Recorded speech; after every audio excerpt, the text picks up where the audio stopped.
There was a Jewish leader named Nicodemus who belonged to the party of the Pharisees.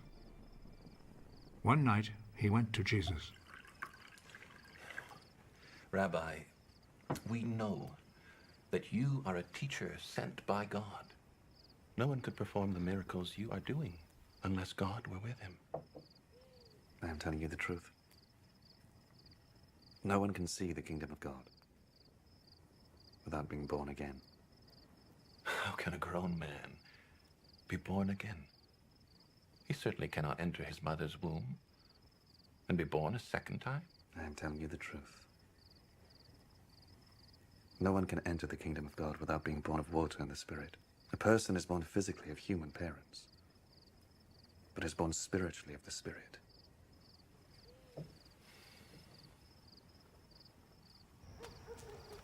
Do not be surprised because I tell you that you must all be born again. The wind blows wherever it wishes. You hear the sound it makes, but you do not know where it comes from or where it is going.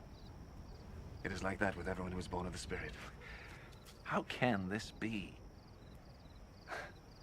You are a great teacher in Israel, and you don't know this. I am telling you the truth. We speak of what we know and report what we have seen. Yet none of you is willing to accept our message. You do not believe me when I tell you about the things of this world. How will you ever believe me then, when I tell you about the things of heaven? And no one has ever gone up to heaven, except the Son of Man, who came down from heaven. As Moses lifted up the bronze snake on a pole in the desert, in the same way the Son of Man must be lifted up, so that everyone who believes in him may have eternal life. For God loved the world so much that he gave his only Son, so that everyone who believes in him may not die, but have eternal life. For God did not send his Son into the world to be its judge, but to be its Savior. Those who believe in the Son are not judged. But those who do not believe have already been judged, because they have not believed in God's only Son. This is how the judgment works. The light has come into the world, but people love the darkness rather than the light, because their deeds are evil. Those who do evil things hate the light and will not come to the light, because they do not want their evil deed to be shown up. But those who do what is true come to the light, in order that the light may show that what they did was in obedience to God. After this, Jesus and his disciples went to the province of Judea, where he spent some time with them and baptized. John also was baptizing in Aenon, not far from Salim, because there was plenty of water in that place. People were going to him, and he was baptizing them. This was before John had been put in prison.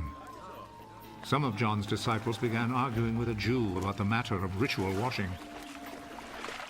Teacher, you remember the man who was with you on the east side of Jordan? The one you spoke about?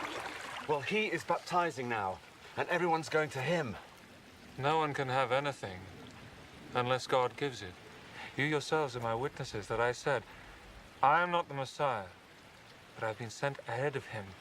The bridegroom is the one to whom the bride belongs, but the bridegroom's friend, who stands by and listens, is glad when he hears the bridegroom's voice. This is how my own happiness is made complete.